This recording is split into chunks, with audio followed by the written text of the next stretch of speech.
Sometimes we only thought we knew them. These actors, musicians, politicians, and other celebrities left behind massive legacies, and some of the most important things about them we only learned after they passed away.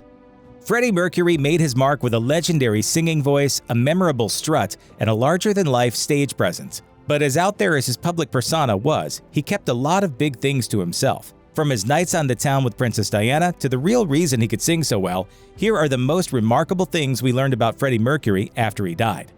Freddie Mercury's body was cremated, but there was no public ceremony for the spreading of his ashes, or even an announcement of where the singer wanted his remains to go. Only one person knew what he wanted done with him, and it's unlikely she'll ever reveal the secret.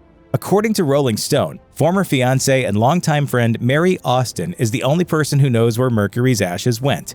As she told the magazine, "He suddenly announced one day after Sunday lunch, 'I know exactly where I want you to put me, but no one's to know because I don't want anyone to dig me up. I just want to rest in peace.'" So Austin kept Mercury's ashes for 2 years, until long after her comings and goings stopped attracting press attention. Then she told everyone she was going out for a facial and buried his remains in secret. Because fans will be fans, there remains plenty of speculation about where exactly Mercury's remains might be. Some think Austin took him all the way to Zanzibar, though "I'm going for a facial" would be a weird way to try to cover that up. Others think he's under a tree in his own backyard. All that guessing is unlikely to amount to much though, because the only person who knows for sure where Mercury's remains went will probably take the secret to her grave. In the 1980s, it wasn't uncommon for people who suspected they might have been exposed to HIV to just not want to know for sure if they had the virus. At the time, HIV was a death sentence. Now, people are encouraged to get tested for the disease and do what they can to avoid passing it to others. But in Mercury's time, much about the virus's nature was unknown. Tests for its presence weren't considered to be accurate, and the outlook for infected people was bleak. It's understandable why someone wouldn't want to face the possibility that they'd contracted it. According to journalist Tim Tiemann, Mercury didn't know he was HIV positive until he began showing advanced symptoms of AIDS.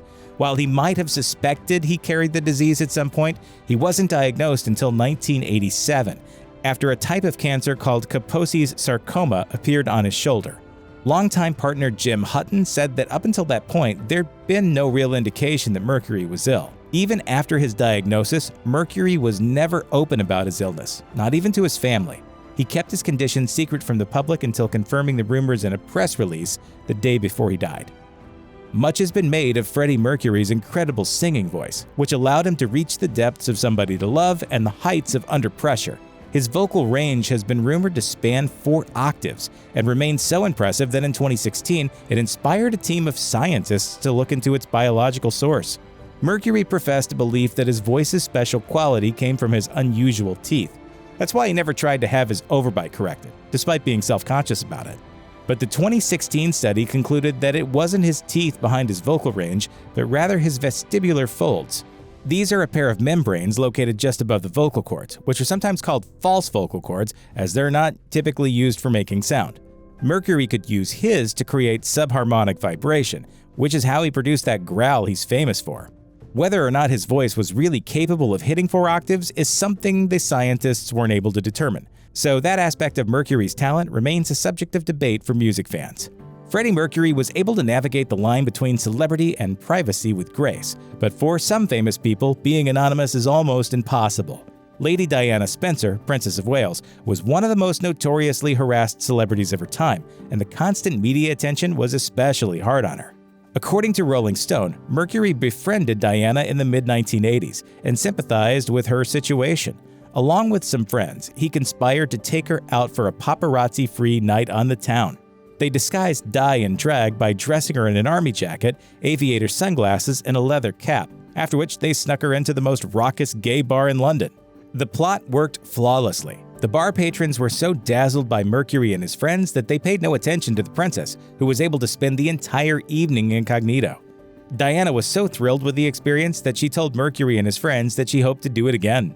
Because Mercury was one of the first celebrity AIDS victims, people are often surprised to hear that he was once engaged to a woman and that she remained very close to him even after he started having relationships exclusively with men. While the Bohemian Rhapsody movie glossed over a lot of things, this aspect was pretty accurate. Even though they never married, Mercury often referred to Mary Austin as his wife, and in a 1985 interview, he once said, "All my lovers ask me why they couldn't replace Mary, but it's simply impossible. I couldn't fall in love with a man the same way I did with Mary." Mercury was involved with Jim Hutton for the 7 years prior to his death, but he left the former hairdresser with a pittance compared to what he reportedly left to Mary Austin. She received the bulk of his estate, including his money, his mansion, and his recording royalties. And Austin wasn't exactly kind to Hutton after Mercury's death either. In fact, she kicked him out of the house shortly after the singer's passing. Hutton ended up taking the £500,000 Mercury left him and used it to build a home in his native Ireland, where he remained until his death in 2010. Sexuality is a lot more complex than just straight or gay. But in Mercury's day, people would sometimes assume that you had to be either one or the other. When the public learned of Mercury's AIDS diagnosis, the disease was widely, and wrongly, associated only with gay people. It was then widely assumed that Mercury himself must have been gay too. But Mercury wasn't gay in the strictest sense of the word. He continued to profess his love for ex-fiancée Mary Austin even years after their physical relationship ended. It has also been asserted, in biographies published after Mercury's death, that the greatest love affairs of his life were with women. So it seems the singer was emotionally drawn to women, but physically drawn to men. It's a state of affairs that seems to have caused some upset toward the end of his life. Even though he spent his last 7 years in a relationship with Jim Hutton, he still thought of Mary Austin as his soulmate, and therefore the natural heir to his fortune. You know, she's been a girlfriend of mine for a long time, and even though we're not together right now, I sort of refer to her a lot. Freddie Mercury knew he was dying, but he refused to feel sorry for himself. He wanted to remain productive, preferably while free from unwanted media attention, so he chose to keep his diagnosis a secret. As bandmate Roger Taylor told Entertainment Weekly in 1999, he didn't want to be looked at as an object of pity and curiosity, and he didn't want circling vultures over his head. Mercury kept recording throughout most of his final years, even when it became very difficult for him. According to GQ, Queen released the single The Show Must Go On just 6 weeks before Mercury's death, and the singer was so ill during recording that bandmate Brian May expressed concern about whether he'd be able to perform the vocals at all. Mercury put those doubts to rest, though. As May later described the events, "I said, 'Fred, I don't know if this is going to be possible to sing.' And he went, 'I'll f***ing do it, darling.' Vodka down, and went in and killed it. Completely lacerated that vocal." He couldn't keep it up forever, though. While recording Mother Love, he stopped before the last verse and then said, quote, "I'm not feeling that great. I think I should call it a day now. I'll finish it when I come back, next time." But there was no next time. Mercury never went back to the studio, and May sang the last verse of Mother Love himself. Mercury's bombastic stage reputation didn't follow him into his personal life, or even into his relationship with his bandmates. It's said that Mercury was really the most level-headed of the bunch, especially when it came to disagreements between his fellow band members, which were evidently quite common. Mercury once said the band, quote, "argued about everything, even the air that we breathe." Yet somehow the band persisted through it all. According to writer Leslie Ann Jones' biography of Mercury's life, the frontman was usually the guy who ended up keeping the peace, an assessment the bandmates agreed with. As Brian May recalled in 2007, "It was normally Roger and I who were at opposite ends. Everyone thinks that Freddie was difficult. Actually, Freddie was great. He was a great diplomat. We argue a lot, we fight a lot, but in the end, you know, what really is the key feature is that we must come up with some product." Freddie Mercury was friends with Michael Jackson for a time, and the two intended to record music together at some point. But as it turns out, Mercury was just too wild and crazy for Jackson's tastes. That's right, the guy who owned a chimpanzee once tried to buy Marvel Comics and had dreams of building himself a giant robot replica thought Freddie Mercury was too wild and crazy to hang out with. According to Mercury himself, quoted in Leslie Ann Jones' biography, the two musicians made efforts to record several songs together, but could never really find the time to finish the tracks. The 3 songs they worked on together, Victory, State of Shock, and There's More to Life Than This, ended up being completed without each other's involvement on their own albums. Ultimately, the two stars had a falling out, supposedly after Jackson took offense to Mercury doing too much cocaine in his living room. I think one of the tracks would have been on the Thriller album if I'd finished it, but I missed out. The HIV virus doesn't kill directly. It attacks the immune system, which makes it possible for secondary infections to move in. That's what makes AIDS such an insidious illness. It's not a single disease, but rather a lot of diseases. And the symptoms patients end up showing are all specific to the viruses, bacteria, fungal organisms, and other microbes that the individual patient is exposed to. Kaposi's sarcoma, which was Freddie Mercury's first symptom, is a cancer caused by the human herpes virus 8, which wouldn't cause symptoms in a person who has a healthy immune system. As the symptoms of AIDS progressed throughout his body, Mercury developed other horrifying complications. In 2017, guitarist Brian May told the Sunday Times magazine that one of Mercury's ugliest symptoms was in his foot.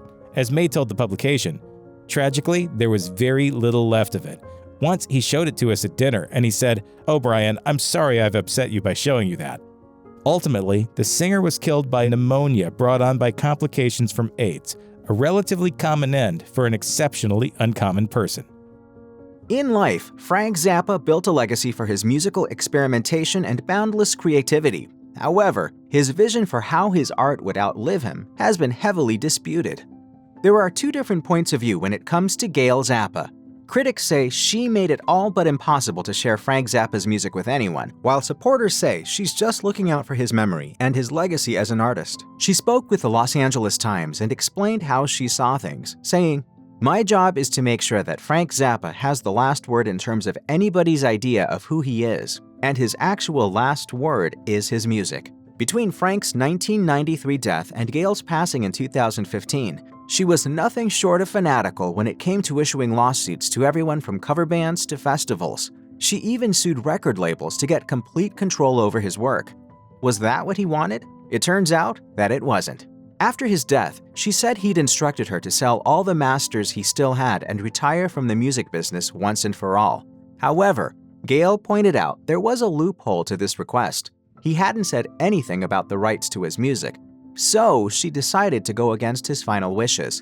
Instead, she established the Zappa Family Trust and made sure everyone was doing Zappa the way that she thought he'd want. With the ever-vigilant Gail Zappa ready to sue anyone and everyone who she thought was improperly using Zappa family property, preserving Frank Zappa's legacy through live performance was no easy task. Gail explained to NPR that she had no preference as to who plays Frank's music, but she was very adamant that they secure the proper license to perform it.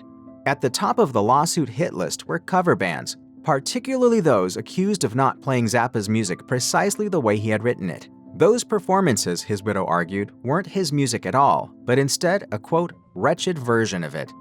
However, according to Zappa's friend and band member Ike Willis, that's not how Frank viewed it.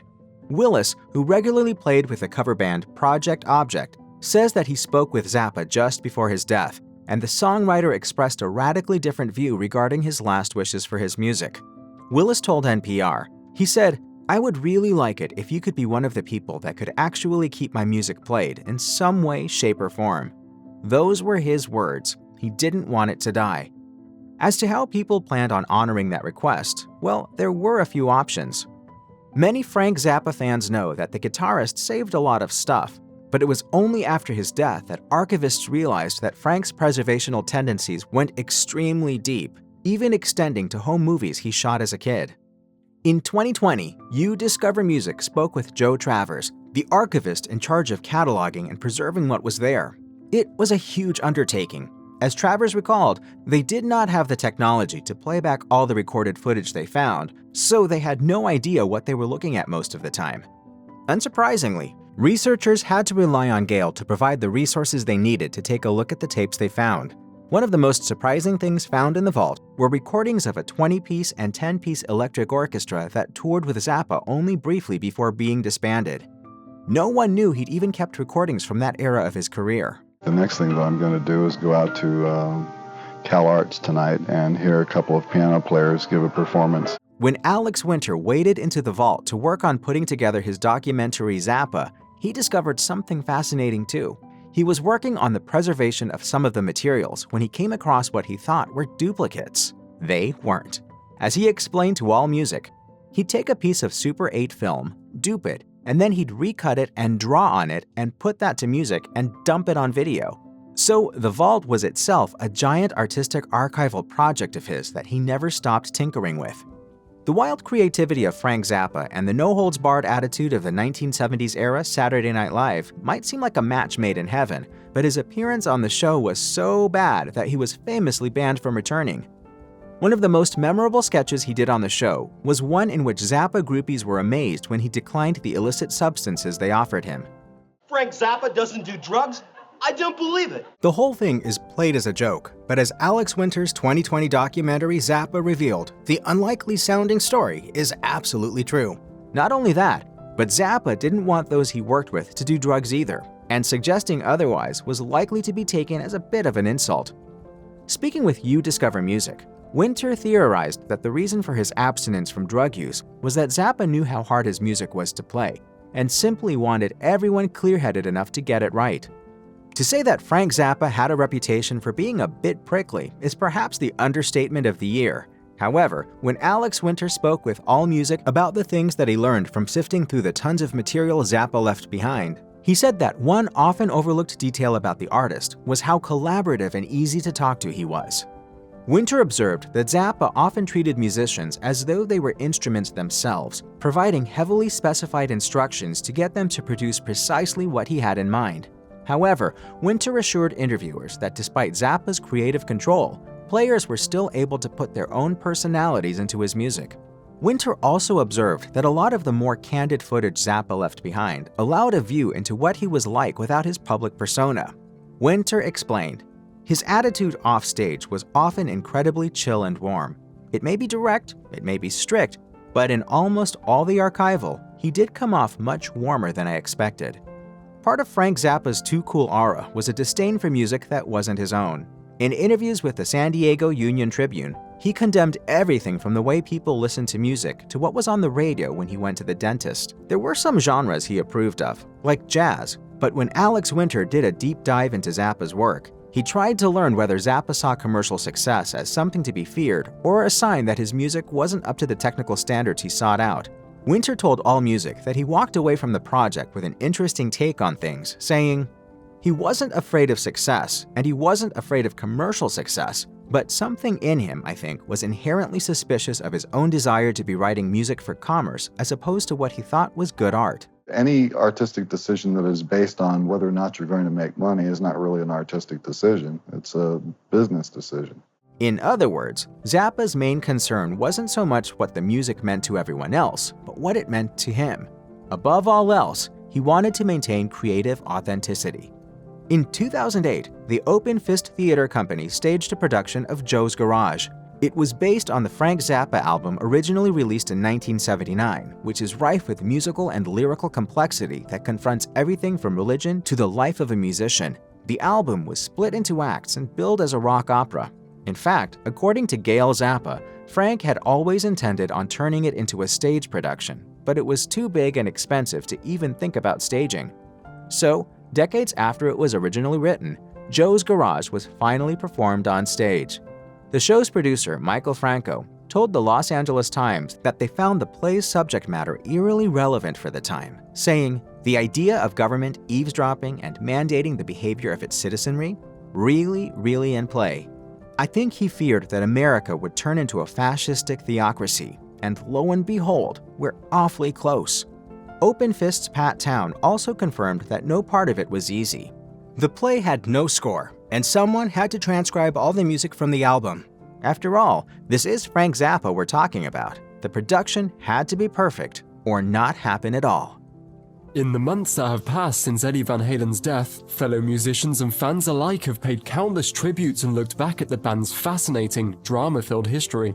But there are several details about Eddie Van Halen that were only revealed after his death.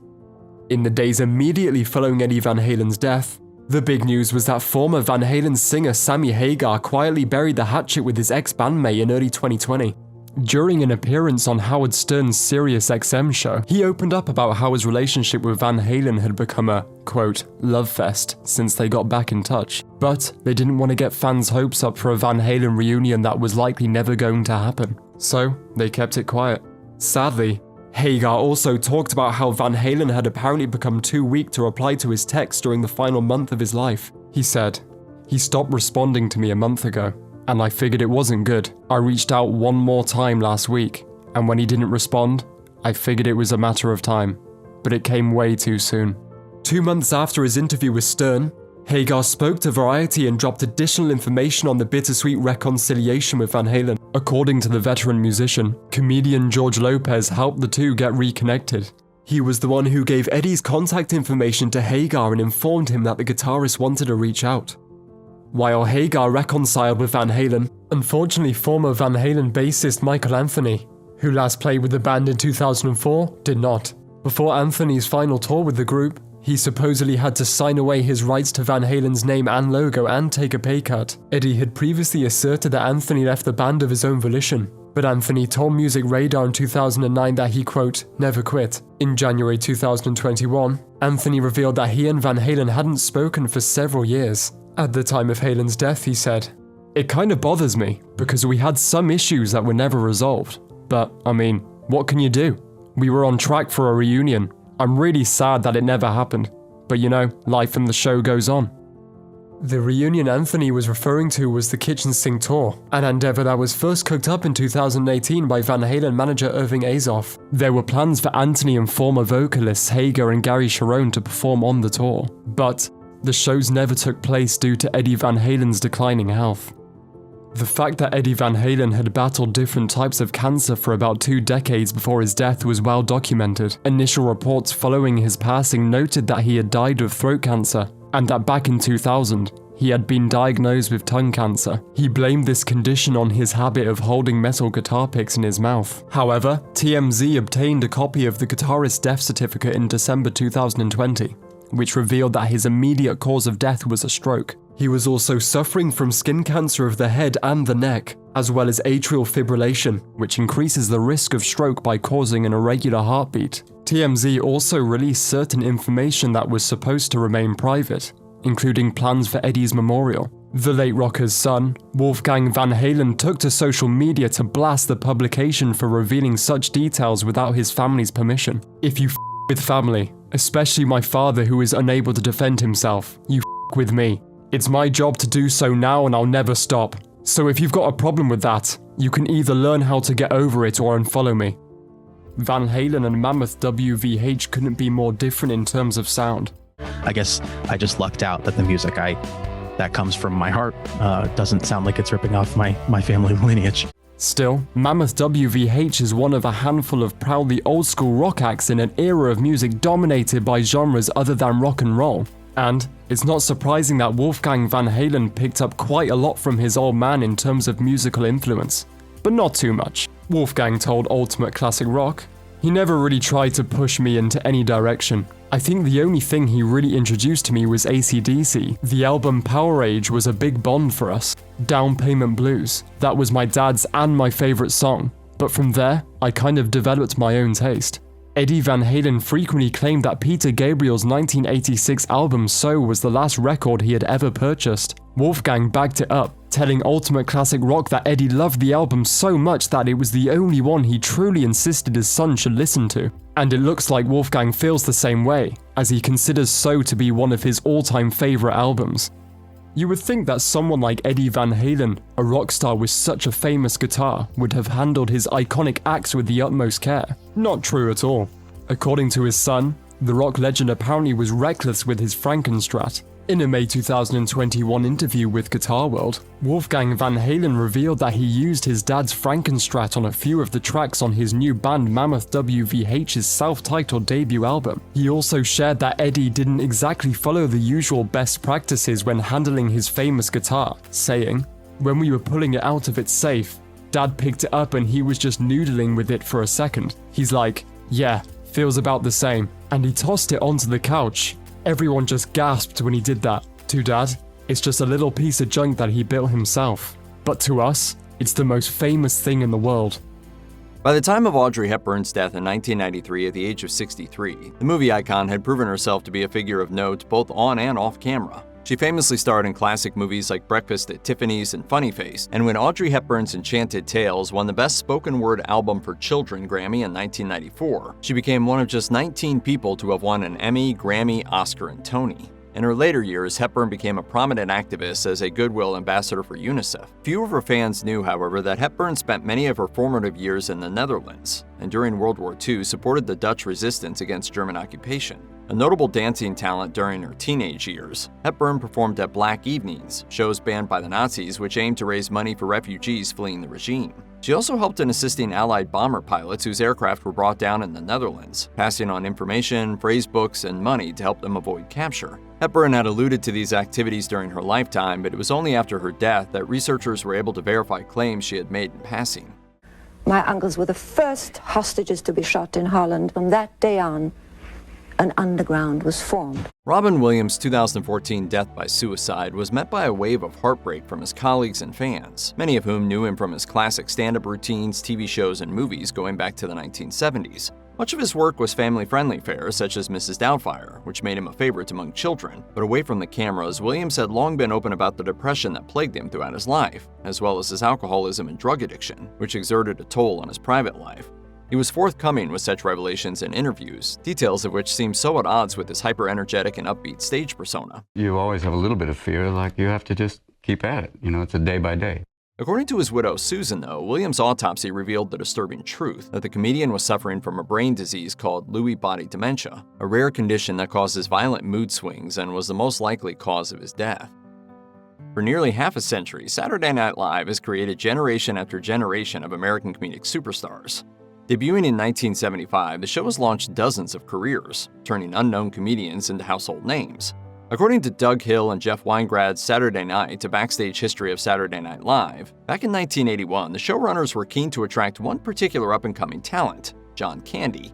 Candy was on the rise at the time, starring in the Canadian sketch show SCTV alongside Martin Short and Eugene Levy, and starting to gain his first movie roles. SNL would likely have given his career another major boost, but Candy turned it down, with a book claiming that he was unhappy at being caught between the two shows. However, speaking to Today on the 30th anniversary of Candy's sudden death at the age of 43, the actor's daughter, Jennifer, revealed that his main reason for turning down the opportunity was his family. In its heyday, SNL was famously a hotbed of hedonism, while Jennifer said her father was the ultimate family guy.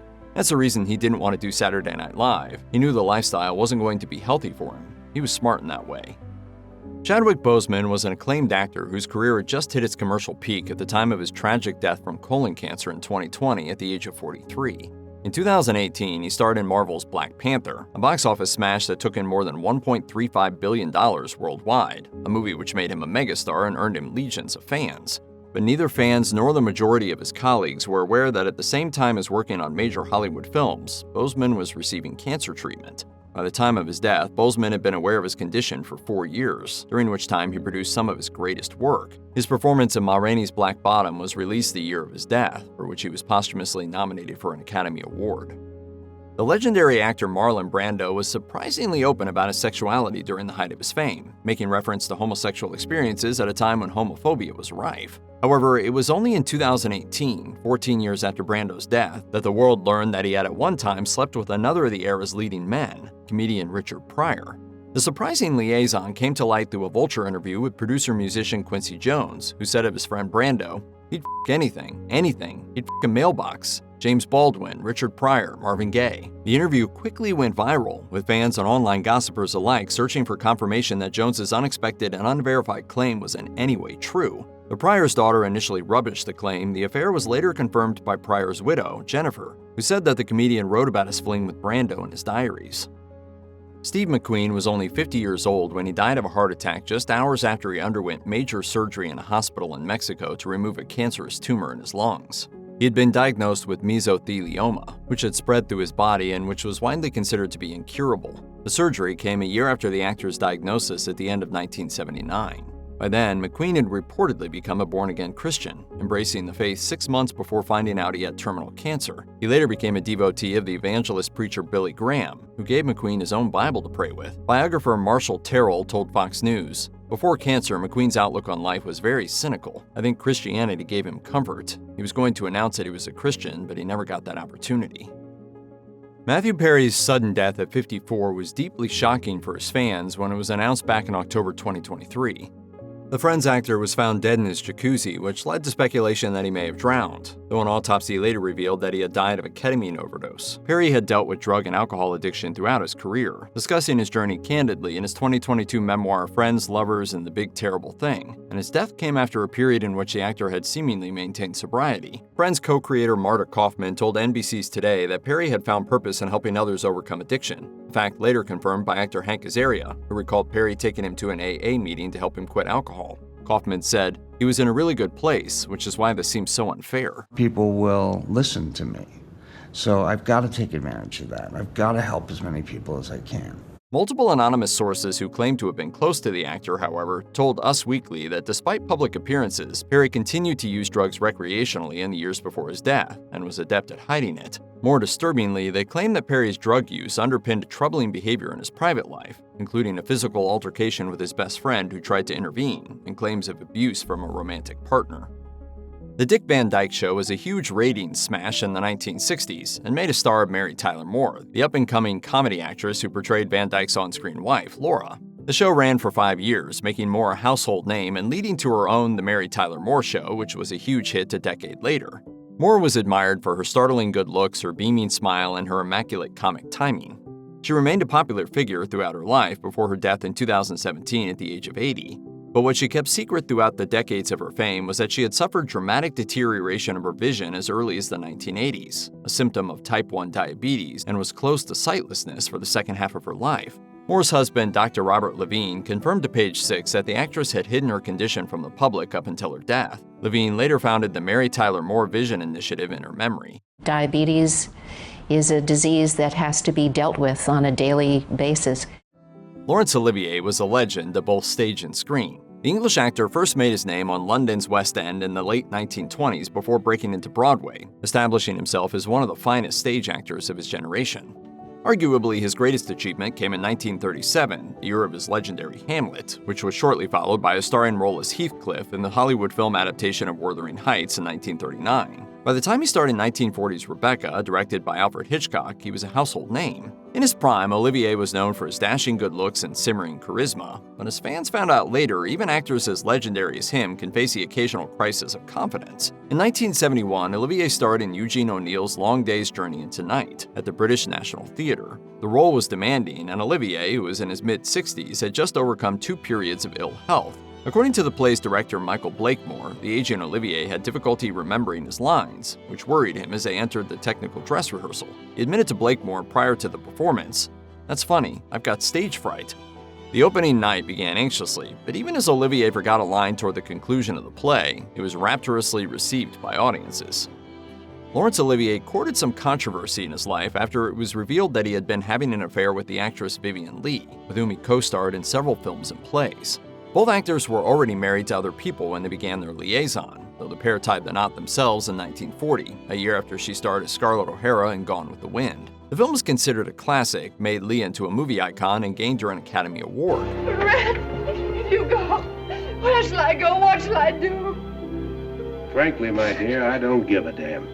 In the years that followed, Leigh continued to attract major roles, starring in Caesar and Cleopatra in 1946 and A Streetcar Named Desire in 1951. However, Leigh also gained a reputation for being difficult to work with, and it was only after her death that it was understood that she was privately dealing with mental health issues that were little understood at the time. Biographers now agree that Leigh had bipolar disorder, which affected both her work and her relationships. She was frequently hospitalized and treated with electroshock therapy, a tragic aspect of her private life which was largely hidden from the public.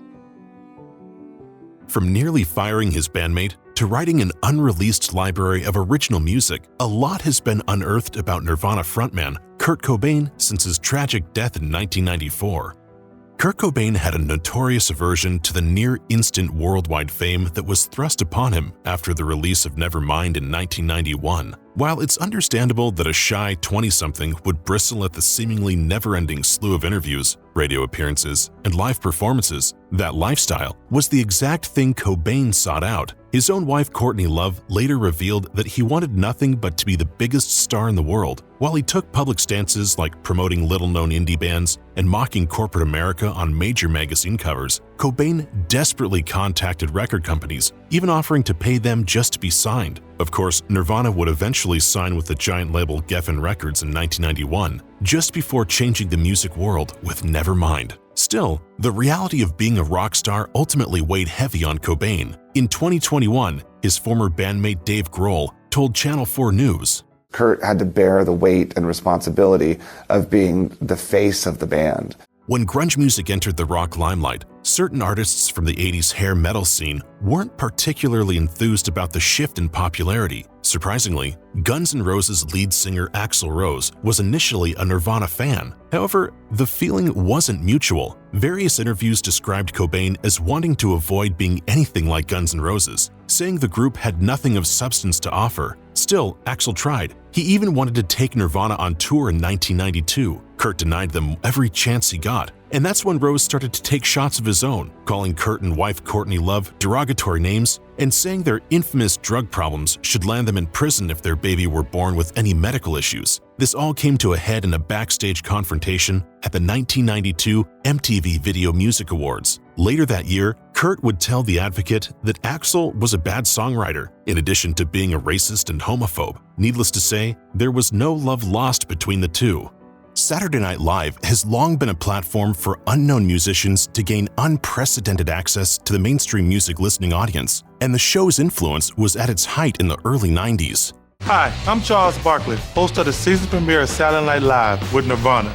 Look, Mom, your favorite, Nirvana. Grunge wasn't on everyone's radar yet when Nirvana first took the SNL stage in 1992. They played their landmark hit Smells Like Teen Spirit and then tore through Territorial Pissings before destroying every bit of onstage gear that they could. They then finished off the show by making out passionately as a band during the curtain call and credits roll. It seemed the band was in high spirits and ready to usher in a new age of music. In fact, that very performance helped the band dethrone Michael Jackson from the top of the charts. However, Cobain almost didn't live to see the band's success. That night, he skipped the traditional cast after-party and retreated to his hotel room. Once there, he overdosed on heroin. Courtney Love found him the next morning and was somehow able to revive him by throwing cold water on his face and punching his chest.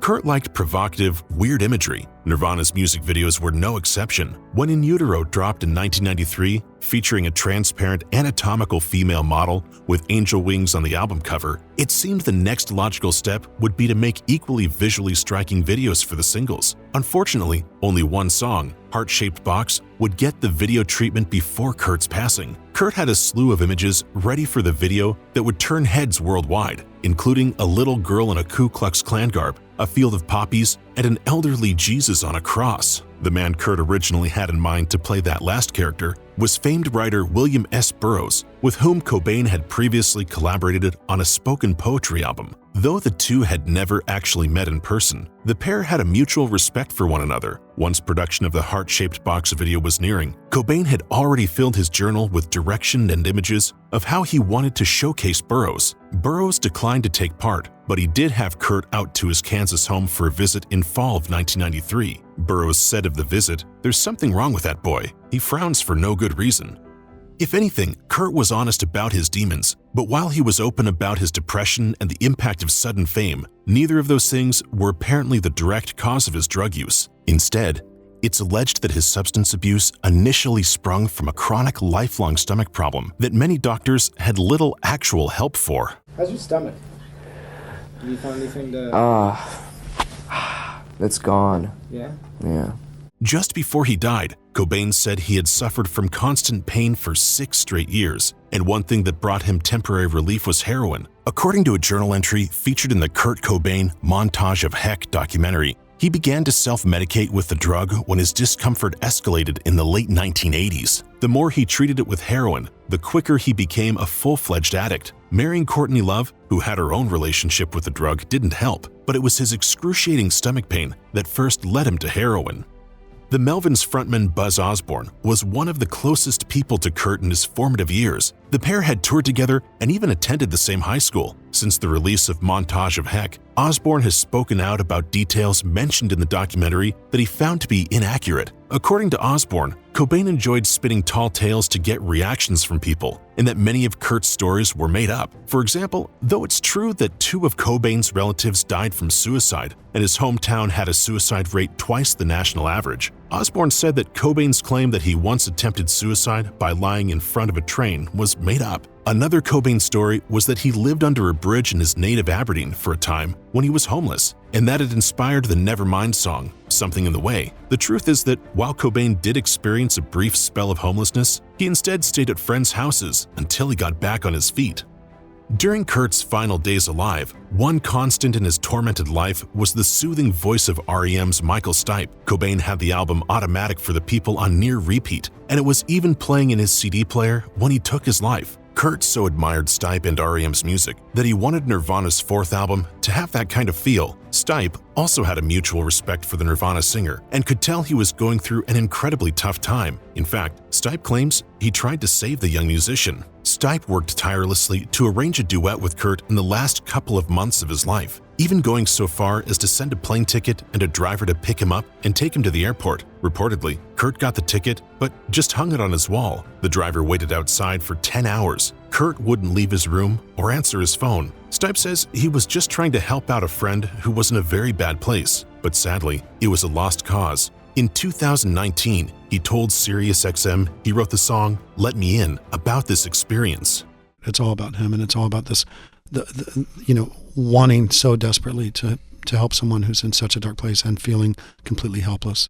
December 16th, 1993 was the last day most Nirvana fans saw Kurt Cobain. That final appearance was Nirvana's MTV Unplugged performance, a towering swan song for the band. Kurt led his band through haunting acoustic renditions of their songs on a stage that was fashioned to resemble a wake. Surprisingly, the legendary performance almost never came to be. Kurt was in the throes of heroin addiction, and relationships within the band were strained almost to the breaking point. MTV execs were perturbed as the band did not intend to play some of their biggest hits, including Smells Like Teen Spirit. Instead, Kurt planned several obscure songs and invited musicians outside Nirvana's typical lineup to perform with them. The day before the taping, Kurt announced that the show was off entirely in what ended up being some sort of weird power play. He quickly reversed course, but the morning of the taping, his poor health threw another curveball as he was vomiting blood and bile just hours before going on camera. With his nerves rattled, he pleaded for all the people he knew to sit in front, close to the stage. He made it through, and history was made. But the seminal live album almost never came together. When Kurt Cobain died in 1994, Nirvana ended. A year later, drummer Dave Grohl released the first Foo Fighters album. While Foo Fighters would eventually achieve icon status of their own, it started as a solo project, with Grohl playing nearly every instrumental part. Grohl also wrote all the songs for the project, many of which he wrote while touring with Nirvana. He told Guitar World, "When Nirvana was on tour, I'd bring a guitar with me. So in hotel rooms late at night, I'd have something to do. Eventually, I was living with a person who had an 8-track in the basement, and these songs just started coming out." At Cobain's request, Grohl played the recording of Alone and Easy Target for the singer. Grohl shared that while Cobain was enthusiastic about the music, he was underwhelmed by Grohl's lyricism. Grohl also alleged that Cobain may have been less than fond of his drumming. Just before rehearsals for the tour in support of In Utero, Grohl overheard Cobain tell bassist Chris Novoselic, "I think we need a drummer that's more rudimental." Grohl was startled, but after he confronted Cobain about it, the frontman decided to not make a change after all. Kurt Cobain's marriage to fellow rock star Courtney Love was publicly tumultuous, but what many may not know is that the Nirvana frontman was reportedly considering breaking things off with Love and possibly even planning a formal, legal divorce. According to Alternative Nation, Francis Bean Cobain's ex-husband Isaiah Silva, a rock musician himself, attested in 2018 that Kurt Cobain had filed for divorce from Love before his death. Silva said that after the singer's death, Love burned the divorce paperwork to erase it from existence. He claims to have received this information from Cobain's mother, Wendy O'Connor. According to Metal Sucks, that allegation is potentially supported by a handwritten note that the Seattle Police Department found in Cobain's wallet when he died in 1994. In the note, which was publicly released in 2014, Cobain complains about Love draining his money. Kurt Cobain once explained to Rolling Stone exactly why he picked the name Nirvana, saying, "I wanted a name that was kind of beautiful or nice and pretty instead of a mean, raunchy punk name like the Angry Samoans." Nirvana, a Buddhist term for a blissful state of being free of pain, misery, and worldly concerns, fit the bill. According to the Big Book of Rock and Roll names, the band tried out other names before settling on Nirvana, including Fecal Matter, Ted Ed Fred, and Skid Row, which was ultimately used by the contemporary hair metal band fronted by Sebastian Bach. It wasn't until the release of Montage of Heck that Nirvana's other possible band names were widely disseminated. According to the film, Cobain jotted down his ideas in a notebook including the Reaganites, Elvis Cooper, Boy in Heat, Window Pane, the Mandibles, Erectum, the Gross Nagging Rash, and the Nirvana-esque Bliss. During his lifetime, Kurt Cobain never released any music under his own name. His recorded legacy consists of a handful of Nirvana studio albums and some live tracks and B-sides. Had he lived past the age of 27, his fans may have gotten to hear a large volume of Cobain-branded solo recordings. Letters to Kurt author and whole guitarist Eric Erlandson discussed his late friend's post-Nirvana ambitions in a 2012 interview with Fuse. He compared Cobain's work to that of the Beatles, saying that Kurt's new direction would have been comparable to the Beatles' seminal White Album. Some demos and home recordings surfaced on Nirvana anthologies over the years after Cobain's death, but so far, nothing has been released of the magnitude that Erlandson suggested. Somewhere out there, there's reportedly at least an album's worth of unheard material. When and if fans will ever get to hear it, though, still remains a mystery. Lots of comedians are open about their private lives, but plenty of late entertainers left behind secrets and revelations. These are just some of the things we learned about iconic comics after they died.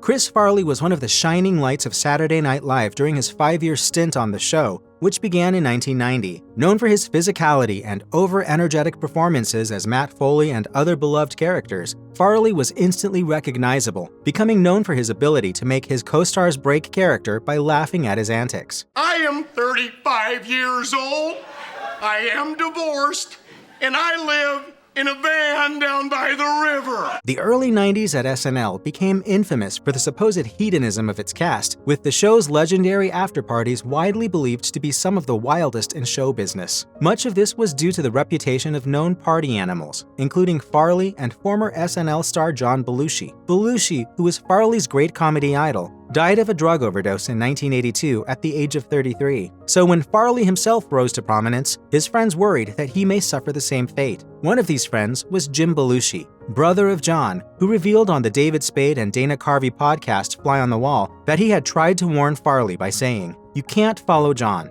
You can't follow his track. The guy did drugs. He's dead. You can't follow him with the drugs to find out who he was." Tragically, Farley died of an overdose on December 18, 1997, also aged 33. Joan Rivers was a trailblazer among the generation of comedians who first hit it big in the 1960s. After years honing her craft in New York coffeehouses following a failed acting career, she won a prestigious booking on The Late Show with Johnny Carson in 1965 and skyrocketed to nationwide fame. She became a favorite among viewers and appeared regularly on the show, filling in for Carson on occasion as a guest host. Rivers' life was also beset by a number of professional troubles and personal tragedies. In 1986, she was offered her own late-night show, the first to be fronted by a woman full-time, which was sadly a bomb and canceled after just one season. Worse, Carson took Rivers' professional development as a personal betrayal, and their friendship broke down. In 1987, her husband died by suicide, and her career went into freefall. Rivers overcame her setbacks and remained a popular TV figure and a live draw right up until her death on September 4, 2014, at the age of 81. She died after being admitted for a routine endoscopy procedure at a Manhattan clinic, during which she suddenly stopped breathing. It was later alleged by lawyers for Rivers' family that the clinic had performed a laryngoscopy instead, and the death was later confirmed to be the result of medical malpractice. The clinic and Rivers' family reached an out-of-court settlement. In my opinion, it was 100% preventable. Few comedians in the American entertainment industry commanded as much respect throughout their careers as the legendary Don Rickles, a contemporary of Frank Sinatra and the Rat Pack, as well as a staple of The Tonight Show with Johnny Carson. Rickles was a gifted improviser who was best known for his caustic one-liners, withering put-downs, and celebrity roasts. Rickles died on April 6, 2017, at the grand old age of 90, with everyone from Mel Brooks and Dick Van Dyke to Tom Hanks and Danny DeVito coming out of the woodwork to pay tribute. Among those dedications came some morsels of comfort for his fans in the form of anecdotes from those who knew him, many of which outlined hilarious encounters with the comedian. Stand-up and chat show host Craig Ferguson posted on social media, "Aw geez, Rickles, sweetest, funniest, legend and mensch, came to a party at my house, gave me $1, and told me to get a nicer place." Meanwhile, Kevin Nealon reminisced, "As I was standing nearby, Don Rickles once whispered in my wife's ear, 'What are you doing with a loser like him?'" Meanwhile, Rickles' rabbi penned a piece for Time magazine, recalling his first introduction to the comedian, who said to him, "Nice to meet you. In a few years, you will get pimples, but they'll pass." He also recounted how during planned visits to Rickles' home, the comedian would cycle through countless variations of telling him to go away before finally buzzing him into the building. Another comedian who remained prolific until their death was the legendary George Carlin, who died suddenly of heart failure on June 22, 2008. Just a few months before he passed, Carlin released a new stand-up special for HBO, the 14th of his extensive career. Psychology Today's Jay Dixit, who conducted the last ever interview with Carlin, described the comedian as, quote, "generous with his time," meaning that the 350-word profile expanded into a 14,000-word first draft. Carlin was a hero to many of his fellow comedians, a fearless stand-up whose material pushed the boundaries of the art form and challenged the censorship laws of the day. As his final interview shows, his colleagues were never shy about giving him praise. Carlin revealed in the interview that he was recently telephoned by a very famous name in the world of comedy, who wanted to praise his new stand-up special and tell Carlin that he was their inspiration to start doing stand-up. After Carlin's death, the caller was confirmed to have been Jerry Seinfeld, who claims that the pair joked about the former's death in what turned out to be their last ever phone call. Boy, if you think being sick is no fun, dying is really a pain in the ass. Over the course of 12 seasons spanning 24 years, Larry David's Curb Your Enthusiasm has established itself as one of the biggest cult comedies of the 21st century. Based on the Seinfeld co-creator's real life as a successful celebrity in Los Angeles, the show was characterized by David's incessant bickering with friends and strangers he encounters in his day-to-day life. Like David, many of the stars of the show play versions of themselves, including the renowned stand-up comedian Richard Lewis. On screen, the two portray a strained friendship, but in real life, David and Lewis were as close as friends could be. The two first met at a sports camp when they were just 12 years old, and later reconnected in the New York comedy scene. They remained best friends until Lewis died of a heart attack on February 27, 2024, at 76 years old. In honor of his friendship with Lewis, David revealed a bit more about their relationship, saying, "Richard and I were born 3 days apart in the same hospital, and for most of my life, he's been like a brother to me. He had that rare combination of being the funniest person and also the sweetest. But today, he made me sob, and for that, I'll never forgive him." David has since admitted that he still speaks to his departed friend and feels that Lewis is watching over him. I love you, Larry. I really love you. New York-born Lenny Bruce was one of the most controversial comedians of the 20th century. Having risen to prominence in the 1950s, he found himself facing down the period's obscenity laws, which led to disastrous consequences for his career and his personal life. A committed and unwavering social satirist, Bruce spent his career slaying the sacred cows of his era, becoming known as one of the most shocking comedians on the circuit. After growing his audience through a TV appearance on The Steve Allen Show, Bruce found himself charged with obscenity and blacklisted from many of his former clubs. Facing increasing poverty, Lenny Bruce died tragically after overdosing on morphine in his Hollywood home on August 3, 1966. At the time of his death, Bruce was considered a dangerous subversive by many of those in power, as well as the tabloid press. 33 years after his death, it was revealed that Bruce's body, which had been discovered on the toilet and dressed by the friend who found him, was stripped naked by the police. They apparently decided that the notorious comic deserved to have a sensationalized final photo. News of the death of Garry Shandling was met with a wave of shock and grief from famous figures across the world of comedy. After he suffered a fatal heart attack in 2016 at the age of 66, friends and colleagues poured forward to pay tribute. Shandling was revered as a master of meta-comedy, especially in his talk show spoof, The Larry Sanders Show, which was an influence on comedians including Jerry Seinfeld and Ricky Gervais. But alongside his comedy, Shandling was also praised for his kindness and generosity, the latter being an aspect of his personality that he kept private about in life, but was mentioned in all of the dedications that came after his death. Stars including Amy Schumer, Steve Martin, and Conan O'Brien all shared their love for the late comedian. Numerous dedications to Shandling mentioned his willingness to help those in need, which was a central theme and a warm feature about his life in the Orange County Register. When his will was read, it was revealed that $15 million from his estate would be donated to UCLA to fund developments in medical research. As host of The Tonight Show from 1962 to 1992, Johnny Carson welcomed all of the biggest names in classic comedy. He was also something of a kingmaker among comedians looking to make it in the entertainment industry. His show provided a coveted spot for a guest comedian to perform 5 minutes of stand-up on a platform big enough to make or break an up-and-comer's career. Since Carson's death, lurid details of his private life have occasionally emerged, including one particularly bizarre incident. Allegedly, Carson recruited several colleagues to break into an apartment where his wife had been conducting an illicit affair with an American footballer. That story in particular fired up the gossipy side of the press, but for Carson's actual fans, a more interesting tidbit from his life was revealed during an episode of Late Night with David Letterman. Following the news of Carson's death, Letterman, who was a former guest host of The Tonight Show, delivered a monologue composed entirely of jokes written by Carson for Late Night. By doing so, he revealed that the legend had continued to write and submit material to the show long after the world believed he had retired. Charlie Chaplin was one of the icons of his day, the silent clown who defined screen comedy for generations of viewers. Chaplin was one of the few to make a successful leap to the talkies, but his great genius was slapstick, a comedic art form he took to heights that have defined the genre ever since. But rather than simply being a physical comedian, Chaplin was also an insightful satirist, whose greatest films were considered subversive by viewers of the day. The 1936 classic Modern Times was a searing and hilarious takedown of the dehumanizing nature of capitalism, while Chaplin turned his attention to fascism, with his Hitler parodying the Great Dictator in 1940. He was also politically active off-camera, with an admitted interest in Bolshevism and friendships with several communist figures. It later was revealed that the beloved comedian had drawn the attention of the FBI, who compiled a file on him hundreds of pages long.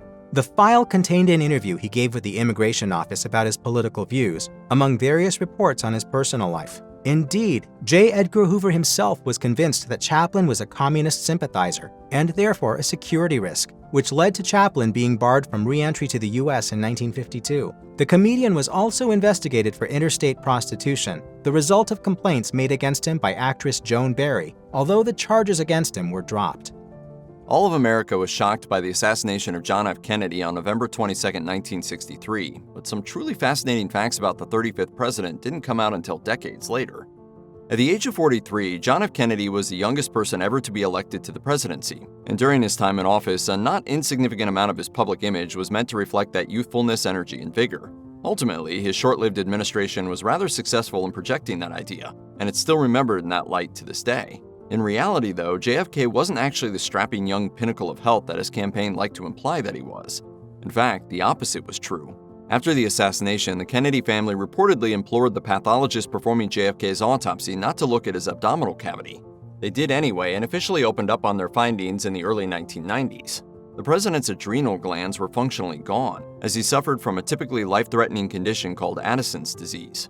He'd been managing his chronic health conditions with regular treatments, often consisting of corticosteroid injections, a way for him to get the hormones that he wasn't producing naturally.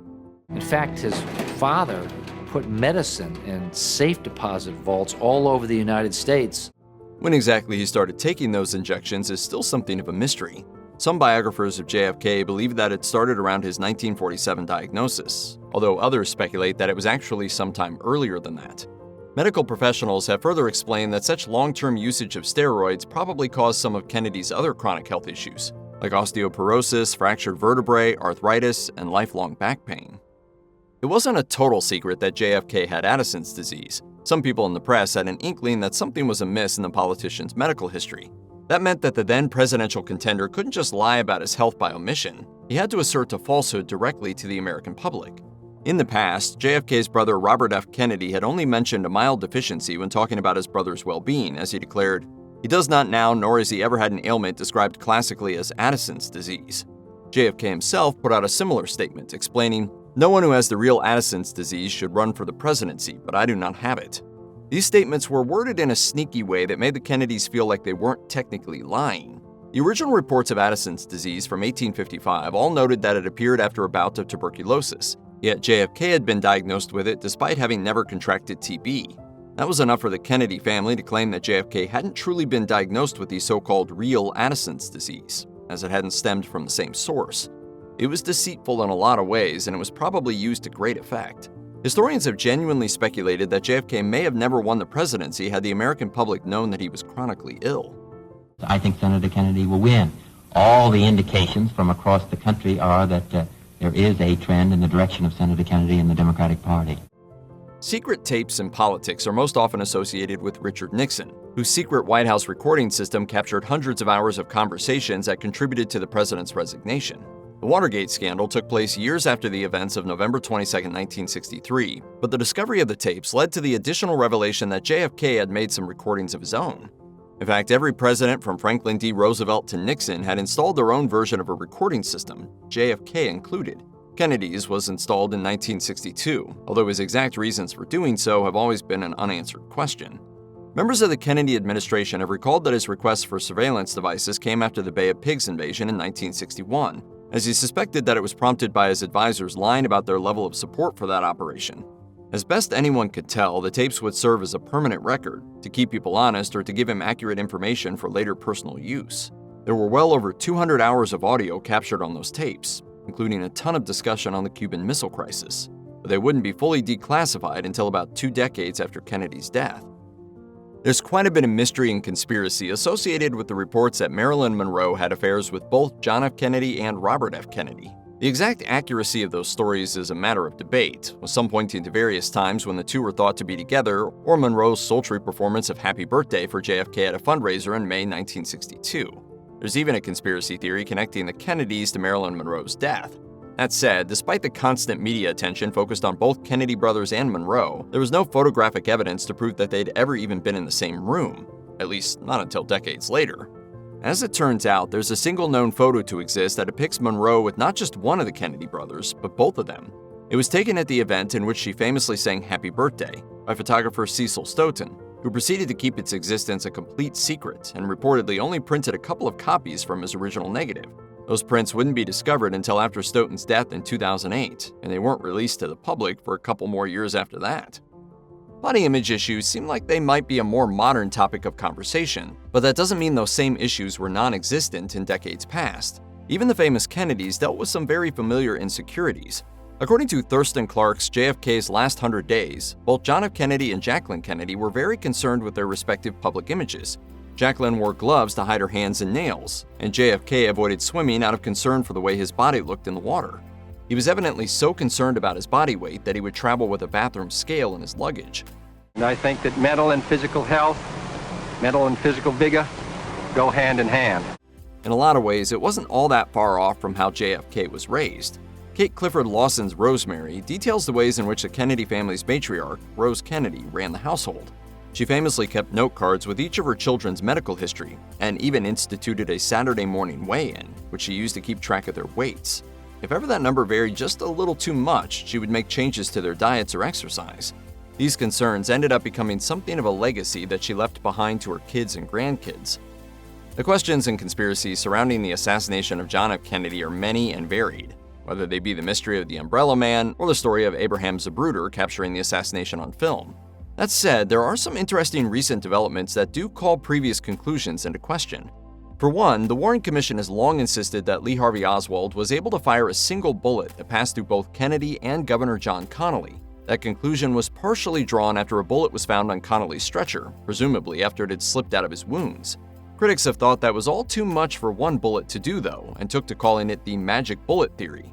Debate has gone back and forth over that, but in late 2023, Secret Service agent Paul Landis came forward and explained that he was the one who had placed the bullet there. In fact, he'd been just inches from Kennedy when the attack happened, and in the ensuing chaos, he found the bullet lodged in the seat just behind where Kennedy had been. He picked it up, only thinking about keeping evidence safe, then placed it on the president's stretcher, not Connally's, hoping it would solve the mystery. All I saw was a bullet that was there, and I wanted to preserve it to make sure that it didn't get lost. But that only made the mystery even more confusing. If the bullet was never inside of Connally, then where did it come from? One of the most famous pieces of evidence from the JFK assassination is known as the Zapruder film, a 26-second film captured by dressmaker Abraham Zapruder, and the only known recording of the entire assassination. While common sense would dictate that a video should clear up all questions, it turns out that the opposite is true. The Warren Commission was given the film to recreate the timeline of JFK's assassination. They used it to justify their argument that Lee Harvey Oswald had acted as a lone gunman, killing Kennedy with a shot from behind. But word eventually got out that Zapruder had also made a separate request that frame 313, the moment when Kennedy was lethally shot, be hidden from the public. That image alone had given him nightmares, and he didn't want the rest of the public to live with that horror. But his wishes didn't last, and in 1975, the full version of the film, frame 313 included, was played to a national audience. Suddenly, the whole nation had seen the moment of Kennedy's death. But keen-eyed critics spotted something strange. The Warren Commission had said that Kennedy was hit from behind, but frame 313 seemed to depict his head being blown backward, as if he was hit from the front. Whether that's an indication of a second shooter, an optical illusion, or any number of other things is a matter of debate. But this reveal spawned a whole new wave of conspiracy theories as well as widespread distrust of the CIA. There is one particularly macabre detail from the aftermath of JFK's assassination that often goes unmentioned. His brain mysteriously disappeared. Immediately after Kennedy was killed, his body was taken for an autopsy, during which time the pathologist had to remove his brain. They placed it inside a stainless steel container, screwed on the lid, and proceeded to forget to return it to Kennedy's body for his funeral. Instead, that jar was shuttled around with other pieces of medical evidence, put inside of a cabinet by the Secret Service, then left inside of a locker that was sent to the National Archives. At that point, the story gets a little bit fuzzier. All anyone knows for sure is that by 1966, the entire locker had suddenly vanished with Kennedy's brain inside. It hasn't been spotted since. As for the possible suspects, one theory posits that Robert F. Kennedy actually pulled off the theft himself, potentially in order to hide the poor state of his brother's health. Alternatively, conspiracists have insisted that the heist was done to hide possible evidence that JFK had actually been shot from the front. Of course, no one is certain of any motives, nor can anyone say what actually happened to Kennedy's brain in the end. John F. Kennedy was not only a president at the center of a conspiracy-laden assassination, but also a member of a prominent political family with a history of hiding information. So it might not be a surprise that, at least when it comes to his death, there's seemingly solid evidence that the American public doesn't have access to all of the evidence. It's a mystery wrapped in a riddle inside an enigma. The shooters don't even know. Don't you get it? In response to the rising cries of conspiracy and deception regarding the assassination, Congress passed the John F. Kennedy Assassination Records Collection Act in 1992. This essentially mandates that all agencies declassify all related records and submit them to the National Archives, where they could be accessed by the public within 25 years. That deadline rolled around in 2017, at which point then-President Donald Trump agreed to extend that deadline. Come 2023, and President Joe Biden announced that agencies including the CIA and FBI could release those documents whenever they saw fit, rather than adhering to a deadline at all. Responses have been unsurprisingly mixed. Government agencies have explained that declassifying documents could compromise living assets or locations actively in use since the 1960s. Cynical members of the public take it all as a sign that the government still has something worth hiding. Whether that frustration turns into anything is something only more time can tell. The official cause of Prince's death was an accidental overdose of painkillers, which helped bring the opioid crisis into the spotlight. Let's take a look back at what else we learned about the superstar since his tragic passing.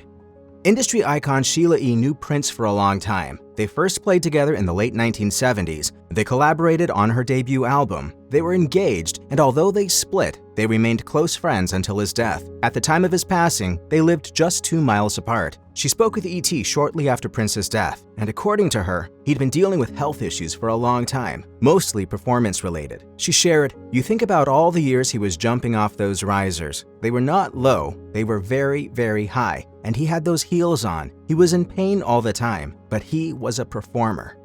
Those who saw Prince before and after his final concert on April 14, 2016, said that he hadn't been feeling well. Instead of attending the after-party, he got on his plane and headed home where, according to heavily redacted documents released by officials in Moline, Illinois, he suffered a medical emergency that required the administration of 2 doses of Narcan. In 2018, Prince's family sued the hospital where he was treated, claiming he'd been misdiagnosed during the incident, which happened just days before his death. In a statement, attending Dr. Nicole F. Mancha explained that Prince refused to undergo the tests she recommended and instead left the hospital and headed home. There were only a few people on the plane with Prince that day, including assistant Kirk Johnson and Prince's protege, Grammy-winning artist Judith Hill. In an interview with the New York Times that ran a few months after his death, Hill said there had been no warning and that they'd made plans for later, sharing. He wanted to watch Zootopia. He loved those films. I was going to pull it up on my phone. He said, no, not here. We're going to pick a special time and place to watch that. In her New York Times interview, Hill shared that she'd reached out to some of his inner circle and made it clear that he needed help after the mid-flight overdose. According to Hill, Prince initially tried to downplay the severity of what had happened until those around him convinced him to take it seriously. Hill recalled, he was very cooperative that whole night and serious about getting help. The key to longevity is to learn every aspect of music that you can. She said that they'd contacted a California-based addiction specialist named Dr. Howard Kornfeld, and that Prince agreed to undergo a series of tests. He'd been brutally honest about his near-death experience, telling her, I had to fight for my life. I remember hearing your voices from afar and saying to myself, follow the voices, get back in your body, you gotta do this. His greatest and perhaps only fear was dying alone. Hill went on to explain, he wanted to do the right thing for his own body, and that's the part that breaks my heart, because he was trying. I'm really looking forward to the future now. The investigation into Prince's death was understandably complex, and in 2017, some of the documents relating to that investigation were made public. These included details regarding the pills that had been found in bottles scattered throughout Paisley Park. Investigators specified that the pills were not contained in typical prescription pill bottles, but rather were stored in various other containers such as vitamin bottles. There's nothing in Miami but people who weren't born there and drugs. Yeah, and they know more than you'll ever learn in your little small sheltered world. Things got more confusing when investigators found some prescriptions made out in the name of Kirk Johnson, Prince's longtime aide, and that's when a few different stories came out. In one, Johnson said he had reached out to Dr. Michael Schulenberg to get prescriptions that would help alleviate some of Prince's chronic hip pain, and later added that when he picked up prescriptions for Prince which were written in Johnson's name the day before Prince's death, it was the first time. Schulenberg, meanwhile, said he issued the prescription in Johnson's name for privacy reasons, although his attorney later stated he had never issued a prescription to someone knowing it would be used by Prince. That day, Johnson had picked up prescriptions for clonidine for high blood pressure and ADHD, Valium, and hydroxyzine pamoate, a drug used to treat anxiety. The documents revealed that prescription pill bottles for the anti-nausea drug ondansetron hydrochloride and Percocet were also found. Ultimately, Johnson was found not to have procured the drugs that led to Prince's death. B12 is one of the many vitamins humans need in order to survive, and interestingly, there are plenty of people who don't get enough of it, particularly vegans and vegetarians. While there are plenty of sources out there that say Prince was vegan, there are also a number of stories about his absolutely epic cooking skills, particularly scrambled eggs. Whoa, don't point those at me, they might go off. Regardless of the precise details, it's entirely possible that Prince's largely meat-free diet meant that he was, like many others, suffering from a B12 deficiency, but a definite diagnosis was unclear, partially because it was revealed after his death that he didn't have a regular doctor. The investigation that was conducted after his death also revealed the fact that his management team was tasked with arranging pre-performance B12 shots for Prince in whatever area he happened to have a concert scheduled for. Official documents said that he used them to, quote, feel better. In addition to news regarding Prince's use of prescription painkillers, more information started to emerge about not only the official cause of death, but the circumstances that led to his tragic passing. Prince's autopsy report was released by the Midwest Medical Examiner's Office in June 2016, and the official cause was fentanyl toxicity. The report included the note, the decedent self-administered fentanyl. Fentanyl can be deadly when it's present in the blood at levels between 3 and 58 micrograms per liter. Prince died with a blood concentration level of 67.8 micrograms. That was exceptionally high, and it was also reported that fentanyl was discovered present in the mislabeled pills found in his home during the post-death investigation. In all likelihood, Prince had no idea he was taking a counterfeit pill that could kill him. The pills that actually contained fentanyl were labeled Watson 853, which are a combination of hydrocodone bitartrate and acetaminophen, more popularly known by the brand name Tylenol. This medication is prescribed as a painkiller, but the investigation was never able to determine where the pills had come from. Movies, TV shows, and music videos have to be filmed somewhere, and when famous locations hit the open market, it can be a big deal. In 2015, it was announced that the kid's house from Purple Rain was for sale. It was priced at a pretty reasonable $110,000, which came with the caveat that the property needed a decent amount of work. The house sold, but it wasn't until after Prince's death that it was revealed that he'd bought it himself. I'm Prince. How rude of me. I haven't given you enough time to freak out yet. You may do so now. The real estate agent who arranged the sale spoke with the Star Tribune to confirm that yes, he'd been behind the $117,000 purchase. Coldwell Banker's Deborah Larson explained, "I don't think he had a plan. I think he just wanted it." Larson said that when she got the offer from an unnamed party who wanted to buy the house sight unseen, she was pretty skeptical. It wasn't the first offer, but she knew it was the real deal when the paperwork, made out to NPG Music Publishing, went through. The sale happened about 8 months before his death, and the property sat largely untouched for years. In 2024, it was announced that it was remodeled and would be opening as a Prince-themed Airbnb.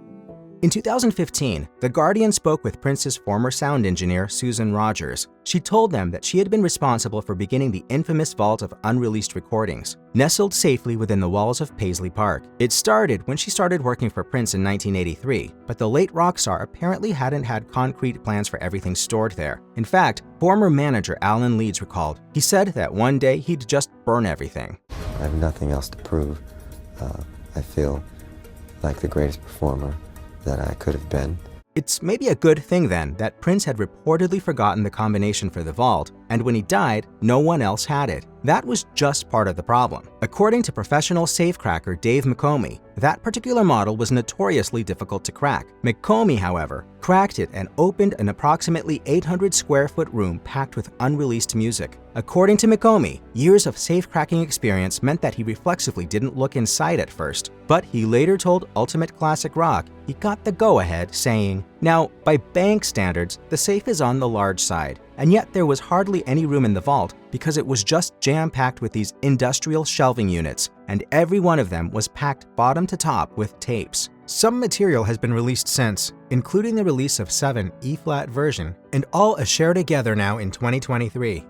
One of Prince's most famous performances came at the 2004 Rock and Roll Hall of Fame inductions. Prince was there for his own induction, but it was during a tribute to George Harrison that he stepped up to play an incredible solo on While My Guitar Gently Weeps. Alongside Tom Petty, Harrison's son Danny, Steve Winwood, Jeff Lynne, and Mark Mann, Prince wrapped up the tribute with a shocking, almost otherworldly solo. After his death, those who were there that day spoke to the New York Times about how it all came together and revealed that they hadn't rehearsed it and had no idea what was going to unfold on stage. I'm the artist formerly known as Prince. Ooh, and I'm the bear currently known as Not Amused. It was ceremony director and producer Joel Gallen who arranged to have Prince there and explained that when they rehearsed, Prince was there and stood by as others took on the solos. He volunteered for the end solo, and that was sort of it. Gallen said, "They never rehearsed it really, never showed us what he was going to do, and he left basically telling me, the producer of the show, not to worry, and the rest is history." Petty also weighed in on the night, saying that the atmosphere was electric. He added that he had been thinking about Prince in the days before his death, saying, "I almost told myself I was going to call him and just see how he was. I'm starting to think you should just act on those things all the time."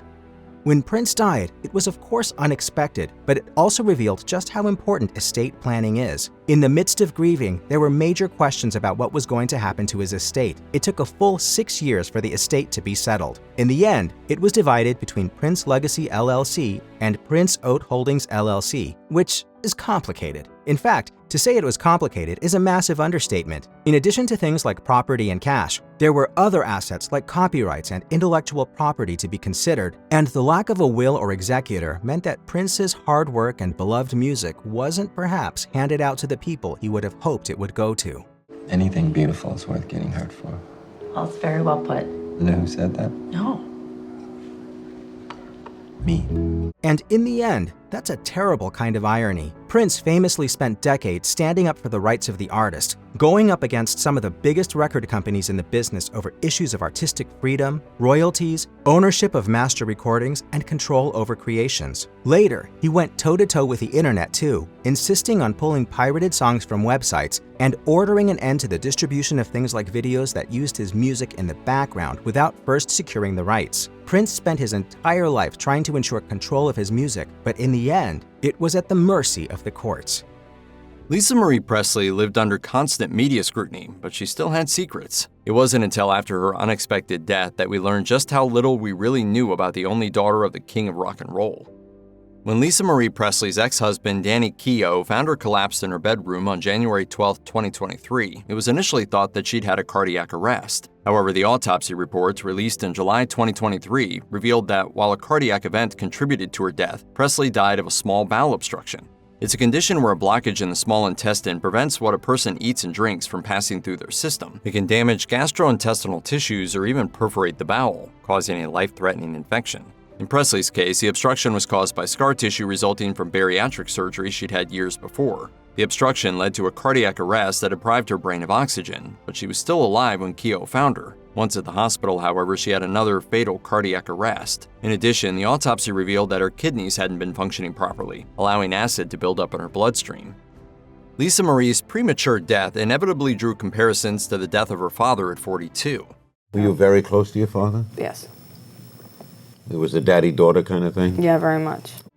The final 12 months of Elvis's life were marked by rampant drug misuse and self-destructive behavior before his death. Of course, cardiac issues are known to be hereditary, and Lisa Marie's grandmother, Gladys Presley, also died of cardiac arrest at 46. What's more, Lisa Marie and Elvis had both been dealing with colon-related medical issues before their deaths.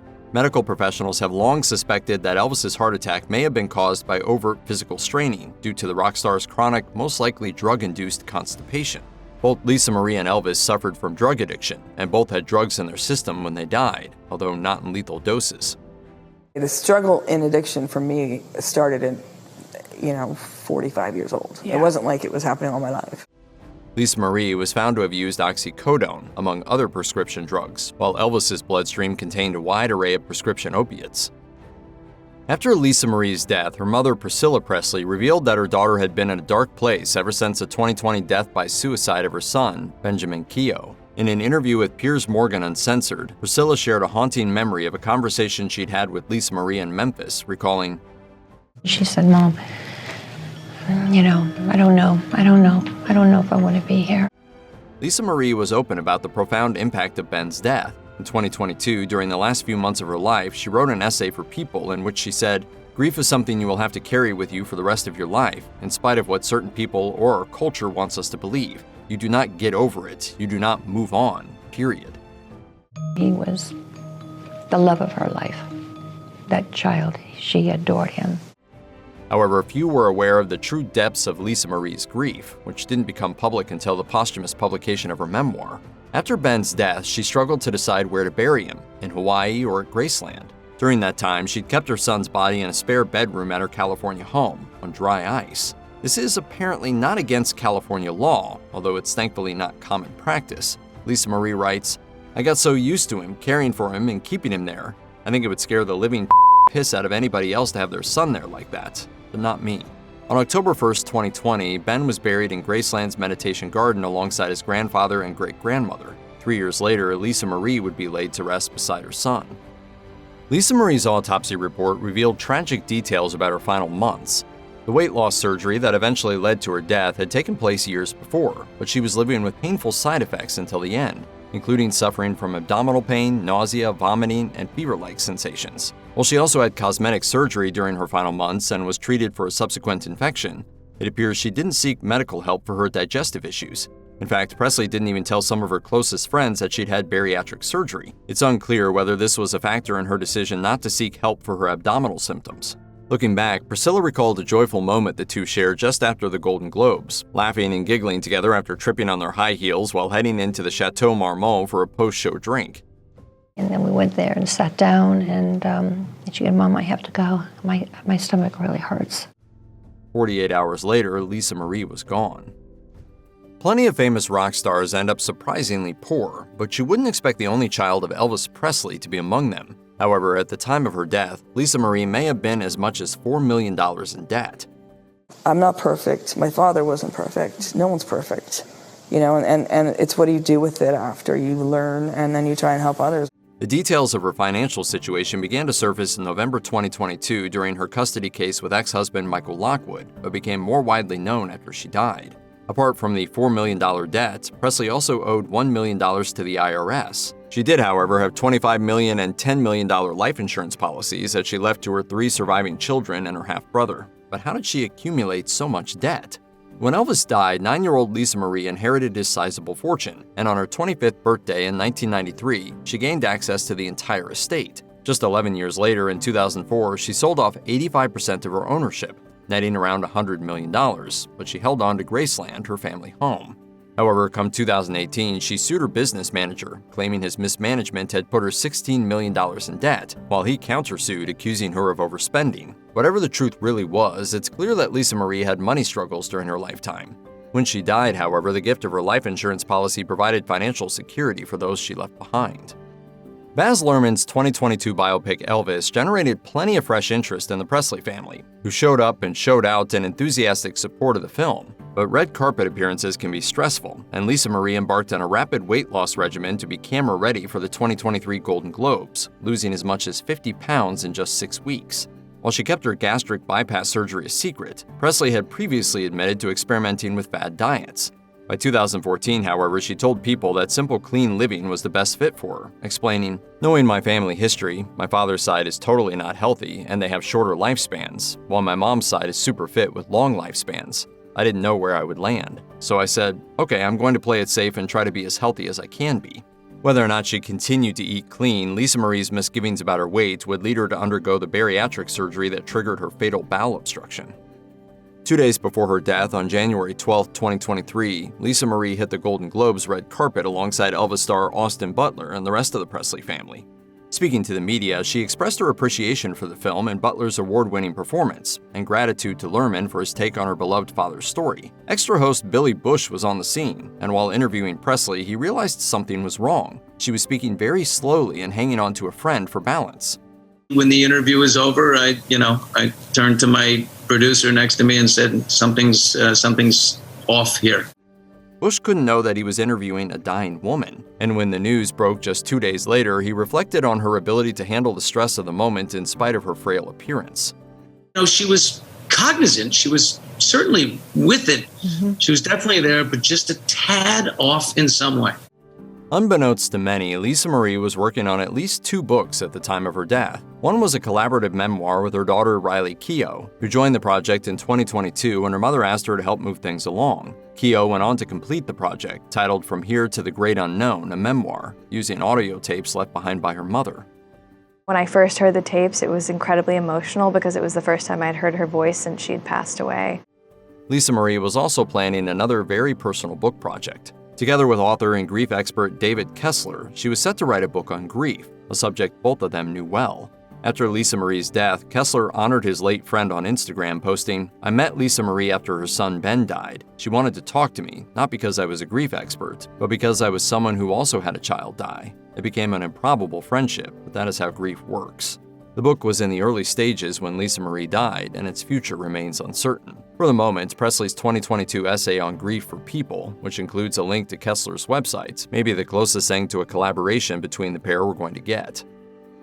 Jimi Hendrix's legend no doubt skyrocketed after his tragic death at the age of 27 on September 18, 1970. In the years that followed, fans and biographers have attempted to lift the lid on the personal life of one of music's most iconic and mysterious performers.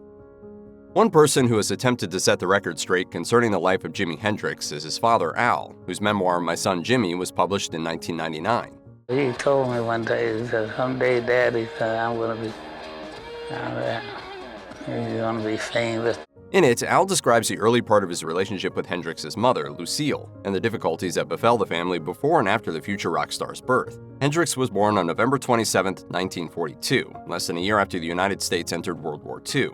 As a result, Al had been drafted and was away from home for much of Hendrix's early life. Left to her own devices, Lucille, who was still a teenager, struggled to care for her young son. Working in bars as a waitress and occasional singer, she began drinking heavily. Al returned from the war, and he and Lucille continued a tumultuous relationship. According to the Seattle Times, the couple continued to have children, but a few of Hendrix's siblings spent time in foster care. Lucille and Al divorced when Hendrix was around 9 years old, after which he lived with his father. Lucille developed cirrhosis of the liver and died in 1958 of a ruptured spleen at the age of 32, when Hendrix was 15.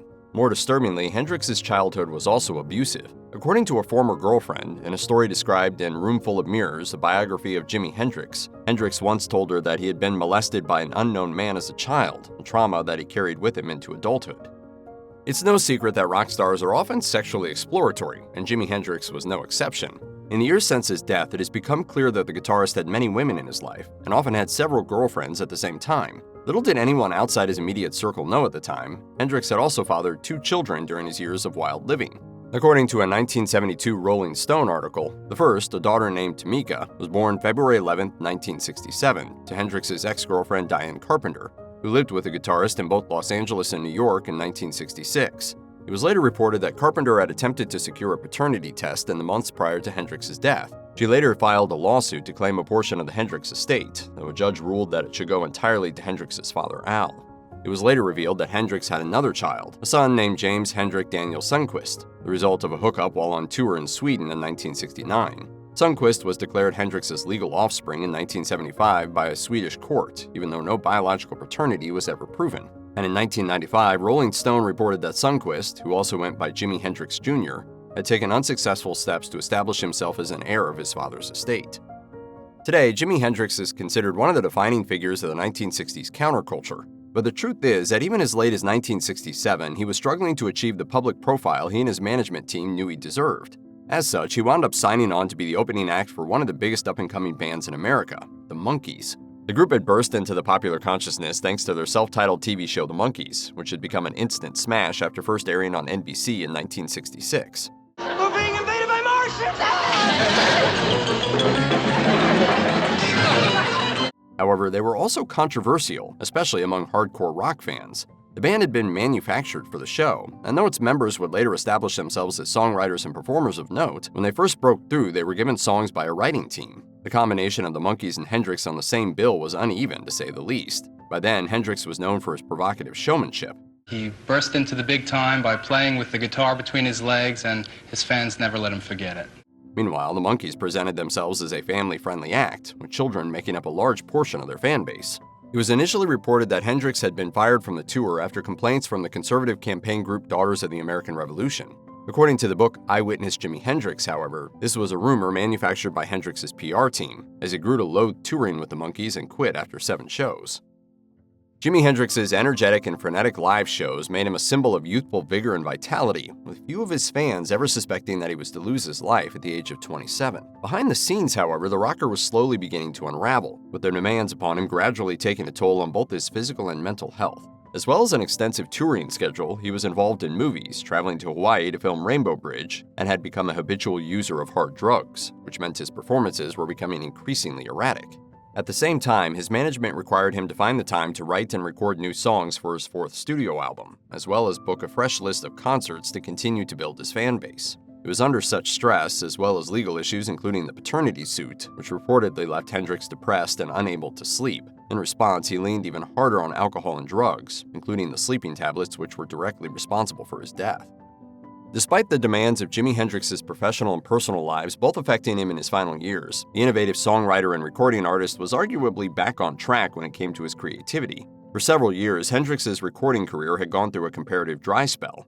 The 3 studio albums he recorded with his band The Jimi Hendrix Experience had all been released in a flurry of activity in 1967 and 1968. The trio split the following year, leaving Hendrix to develop a new stage act and establish a new band that could match his musical ambitions. That group, Band of Gypsies, toured with Hendrix toward the end of his life, and together released a self-titled live album in 1970, featuring several new compositions such as the fan-favorite Machine Gun, which had never received a studio release. After Hendrix's death, Band of Gypsies became a touchstone for his fans, and a glimpse into where his career might have headed. But in the year that followed, Hendrix's management, working fast to capitalize on the musician's death and their existing contracts with him, sought to gather as much studio material as possible and to release the best of it to the public. The results were 2 critically divisive albums, Rainbow Bridge, ostensibly a soundtrack to the film of the same name, and The Cry of Love, both released in 1971. When Heath Ledger died, rumors swirled that it was his Dark Knight role that broke him, but that couldn't be further from the truth. In 1999, Heath Ledger introduced himself to the world through the teen rom-com 10 Things I Hate About You. He took the role of the rugged lead Patrick Verona, who shows there's more to the bad boy than meets the eye. according to Ledger's co-star David Krumholtz. The other young cast members hit it off immediately, but they were concerned about a certain Australian actor who was due to arrive a while after filming began. Would he unbalance the synergy between the castmates? On the contrary, Krumholtz wrote for Vulture, but it was Heath, a natural storyteller and always reliable for a cheesy joke, who transfixed us. Before I knew it, the cast was experiencing what I've since found to be all too rare, a unified chemistry throughout the ensemble without a single bad apple in the bunch. 10 Things I Hate About You director Gil Younger told the New York Times he knew there was something special about Ledger the moment he auditioned. As he recalled, Heath walked in, and I thought to myself, if this guy can read, I'm going to cast him. There was an energy to him, a sexuality that was palpable. Younger added that Ledger was noticeably anxious during his audition, but the filmmaker had already decided he was the pick for Patrick. Don't let anyone ever make you feel like you don't deserve what you want. Go for it. Considering how in-demand Ledger was before his death, it's unsurprising that directors who had worked with him before wanted to do so again. Gil Younger revealed to People magazine in 2024 that he reached out to Steve Alexander, Ledger's agent, a few weeks before the actor's death to pitch a new idea, 10 Things I Hate About Me. According to Younger, it was going to be a film that explored and exploded the myths of suicide. Younger said that Alexander conveyed Ledger's interest in reuniting with the director, but that the agent would only speak to Ledger after the actor wrapped production on the film he was busy with at the time. Not long afterward, though, Ledger died. That didn't stop Younger, though. He worked on another film titled 10 Things I Hate About Life, starring Evan Rachel Wood and exploring a similar theme to what Younger proposed to Ledger's agent in 2008. The movie was never completed and resulted in Wood being sued by the producers for reportedly abandoning the production. Thanks to breakout performances in 10 Things I Hate About You and The Patriot, Heath Ledger was a bona fide star by the time he was cast as William Thatcher in 2001's A Knight's Tale. So much so that he had the ability to make big requests from studios, including one he made to Sony. Ledger asked the studio to foot the bill and fly out 14 of his friends from Australia to stay at his Los Angeles home. That number only grew over time. According to Steve Alexander, Ledger's home became the hotspot for anyone in his circle coming from Australia to California. It seemed like anytime someone would be new in town and was from Australia, it was just call Heath. He was so welcoming. Ledger's friend and cinematographer Nicola Pecorini confirmed the story of his generosity and hospitality, calling his home an open house and stating that, quote, probably 50 people had the keys. But that all changed when Ledger met Michelle Williams and they moved into a new home together. After that, his friends couldn't come and go as they pleased anymore. Love has given me wings, so I must fly. In 2020, Anya Taylor-Joy captivated audiences with her portrayal of chess prodigy Beth Harmon in Netflix's The Queen's Gambit. Based on Walter Tevis's 1983 novel of the same name, the show was years in the making, and at one point, Heath Ledger was set to create it. In 2008, screenwriter Alan Scott spoke to The Independent about the vision that he and Ledger had for their Queen's Gambit adaptation. Scott had held the rights to the story since 1992, but struggled to get it off the ground until he met Ledger. The actor planned to make the project his directorial debut and take on the role of a chess professional, while the role of Beth was offered to Elliot Page. Scott elaborated, I did draft after draft, and he gave his input, and we met several times in New York and Soho, where he was spending a lot of his time. We had gone to the stage where we had sent the script to Elliot. Heath was full of ideas for the other cast, mainly from his list of acting friends. We were planning to make a movie at the end of 2008. Scott praised Ledger's ability as a chess player in real life, stating that he was close to becoming a grandmaster. Ledger's ex-girlfriend Naomi Watts confirmed the actor's love for the game, telling Interview magazine he was a huge, obsessive chess freak and very, very good at it.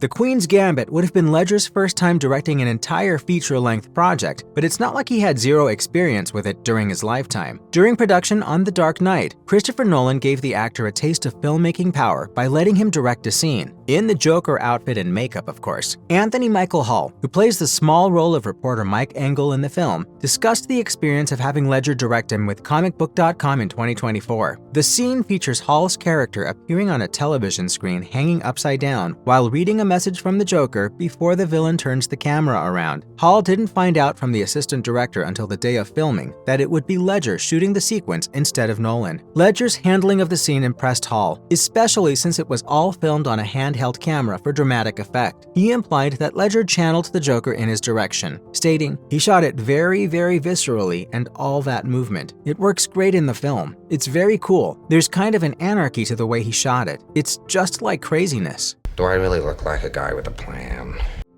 Ledger made a serious effort to embody the Joker for The Dark Knight, committing himself by developing the character's unique vocal pattern and specific tics. Considering how his death is so closely tied with the movie, rumors spread that the extent of his method acting played a part in his passing. In fact, this story turned into something of a Hollywood urban legend. Those who knew him dispute this tale, however, suggesting that Ledger knew exactly where the line was between himself and the character. Christian Bale, the Batman to his Joker, told Today in 2008 that Ledger immersed himself in the role, but he didn't go overboard. Bale stated, "Personally, I find it to be a complete lack of understanding of acting. I also found it very rude to try to create some kind of a soundbite for such a tragedy. The man was a complex man. He's a good man. I saw him as having nothing but the best time playing the Joker." At a screening of the documentary I Am Heath Ledger in 2018, the actor's sisters Ashley Bell and Kate Ledger put the rumors to rest. They explained that their brother had a blast playing the Crown Prince of Crime and thoroughly enjoyed his time wearing the iconic face paint. Heath Ledger truly loved his friends, and since he was a wealthy Hollywood actor, he showed his appreciation for them in some pretty extravagant ways. In the documentary I Am Heath Ledger, musician Ben Harper revealed how generous Ledger was to him on one special occasion. Harper recalled an evening where he and Ledger played on the actor's grand piano before the musician headed home. He woke up the next morning to find movers delivering the same piano to his house, as Ledger had decided to gift it to his friend. Not only was Harper touched by the gesture, but he was also blown away when Ledger asked him to write a lullaby for his unborn daughter a few weeks later. In 2017, Harper posted the music video for his track Morning Yearning, along with a heartfelt message on his Facebook page. The video had been directed by Ledger, and Harper paid tribute to his friend's influence by writing, "Heath Ledger was an incredible director. He was brilliant behind the camera as well as in front of it. This video of the song Morning Yearning is 100% his vision. It will always remain one of my most memorable creative experiences." Some people are just bigger than the world has room for.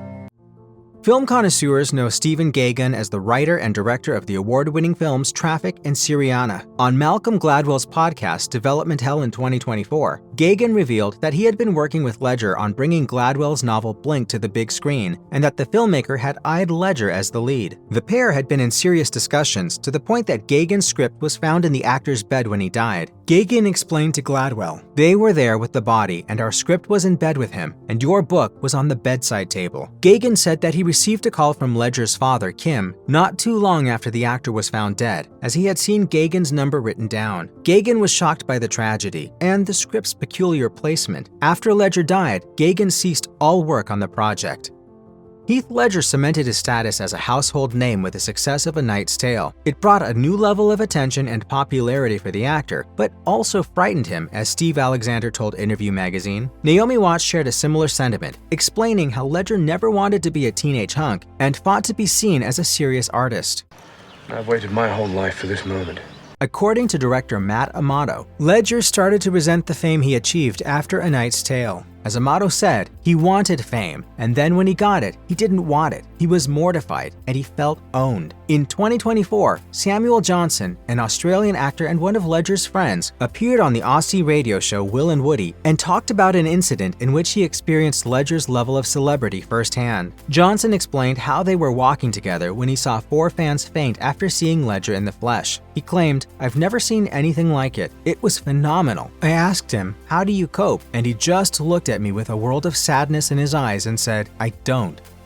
According to friends and family, Ledger worshipped at the altar of his fellow Aussie Mel Gibson while he was growing up. Then, relatively early in his film career, he received the chance to star alongside Gibson in 2000's The Patriot. That wasn't his only connection to Gibson, though. Ledger almost had the opportunity to roam the same post-apocalyptic wasteland as his idol and make his mark on the Mad Max franchise. After Gibson's 2006 arrest, director George Miller decided to recast the role of Max Rokitansky for what would eventually become Mad Max Fury Road. As Miller explained to the Daily Beast in 2015, he started having conversations with Ledger about the part around that time. Miller detailed, "Every time Heath would come through Sydney, he'd call in and we'd chat about Max. He had that same thing that Mel and Tom Hardy have, that maleness, charisma, and restless energy, which you need to play a relatively still character. The world lost someone great when he went." Unquestionably, many fans, and probably even Miller, wonder how Ledger might have fared in comparison to Hardy and Gibson as the Road Warrior. According to Ledger's friend and dialect coach, Jerry Grenell, the actor was left drained as he filmed the Imaginarium of Dr. Parnassus. Grenell told People that Ledger was struggling to sleep and couldn't shake off a type of pneumonia that he was dealing with. He would hear Ledger walking around in the middle of the night and encourage him to go back to sleep, but the actor said he couldn't. In addition, Grenell admitted that Ledger wasn't in the happiest of places as he longed for his family. He revealed he missed his girl, he missed his family, he missed his little girl. He desperately wanted to see her and hold her and play with her. He was desperately unhappy, desperately sad. Steve Alexander said that although Ledger experienced setbacks and issues, he had an eye on the future. In his words, he struggled with some demons, but he didn't want to go anywhere but forward.